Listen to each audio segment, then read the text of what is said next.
वनतारा के खिलाफ बोलने वालों को अब सुप्रीम कोर्ट की तरफ से मिल चुका है जवाब। कोर्ट ने वनतारा पर हाथियों के ट्रांसफर को लेकर जनहित याचिका पर कहा कि वनतारा में जानवरों की खरीद बिक्री नियमों के दायरे में हुई है। कोर्ट ने इसे लेकर एसआईटी का गठन किया था, जिसकी जांच में वो तथ्य भी सामने आए जो वनतारा पर सवाल उठाने वालों को आईना दिखाते हैं। इस रिपोर्ट को देखिए।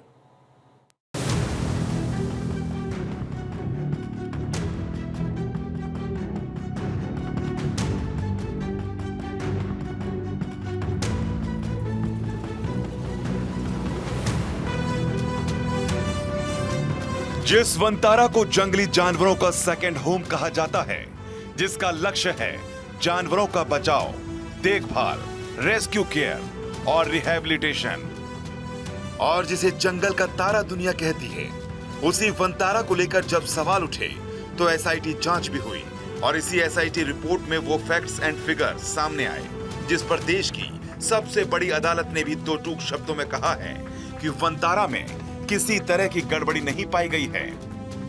वनतारा पर लगाए गए सभी आरोप गलत पाए गए हैं। अंबानी परिवार के लिए वनतारा उनका कोई प्रोजेक्ट नहीं है, बल्कि वनतारा से अनंत अंबानी का दिल का रिश्ता रहा है।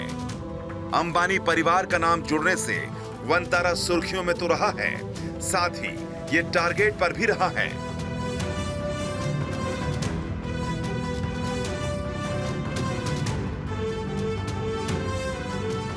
वनतारा के खिलाफ 2 रिट पिटीशन दाखिल की गई थी, जिसमें वनतारा में कथित अनियमितताओं का आरोप लगाया गया था।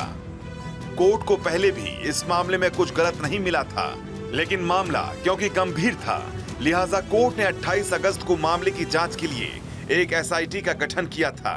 एसआईटी की टीम ने अपनी जांच में भारत से लेकर फॉरेन अथॉरिटीज तक की मदद ली। रिकॉर्ड खंगाले गए, साइट पर इस टीम ने विजिट किया, एफिडेविट्स की जांच की गई, साथ ही एक्सपर्ट से भी बातचीत की। लंबी पड़ताल के बाद एसआईटी ने अपनी रिपोर्ट तैयार की और इस रिपोर्ट में जो तथ्य सामने आए, उन्होंने वनतारा पर आरोप लगाने वाले हर शख्स को मानो आईना दिखाया। रिपोर्ट के मुताबिक वनतारा में किसी तरह के कानून का उल्लंघन नहीं किया गया है। वाइल्ड लाइफ प्रोटेक्शन एक्ट 1972, जो रूल्स, सीजेडे की गाइडलाइंस समेत फेमा, पीएमएलए समेत किसी भी कानून की अनदेखी वनतारा में नहीं की गई थी। वनतारा में सभी अधिग्रहण और इंपोर्ट पूरे दस्तावेजों और परमिशन के साथ हुए थे। इतना ही नहीं, इस रिपोर्ट में यहाँ तक कहा गया है कि वनतारा में जिस तरह से जंगली जानवरों की देखभाल होती है, वो एक बेंचमार्क है। कोर्ट ने यह भी पाया कि वनतारा को लेकर इस तरह के बेबुनियाद आरोप पहले भी लगाए गए थे।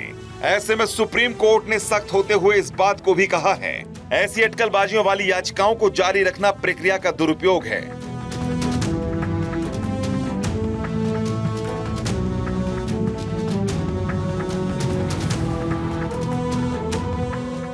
अब आप ये भी समझिए कि एसआईटी की ये जांच क्यों पूरी तरह से निष्पक्ष थी। वजह थी 4 सदस्यीय एसआईटी का नेतृत्व पूर्व जज जस्टिस जे चेलमेश्वर ने किया था और टीम में जस्टिस राघवेंद्र चौहान, पूर्व मुंबई पुलिस कमिश्नर हेमंत नागराले और कस्टम अधिकारी अनिश गुप्ता शामिल थे। पूर्व जज जस्टिस जे चेलमेश्वर का नाम सबसे योग्य और निष्पक्ष जजों में शामिल है, जो हमेशा से पॉलिटिकल प्रेशर से अप्रभावित रहे हैं, जो धारा के विरुद्ध जाने में भी विश्वास रखते हैं, जिन्हें असहमति की सबसे मजबूत ताकत और सहमत लोगों की सबसे मजबूत उम्मीद तक कहा जाता है। सोचिए, जिस टीम में ऐसे पूर्व जज शामिल हों, उसकी रिपोर्ट पर फिर शक किसी को नहीं रह जाता है। और यही वजह है कि सुप्रीम कोर्ट ने एसआईटी के फाइंडिंग को मंजूर किया और केस को बंद कर दिया। Bureau report, Bharat 24।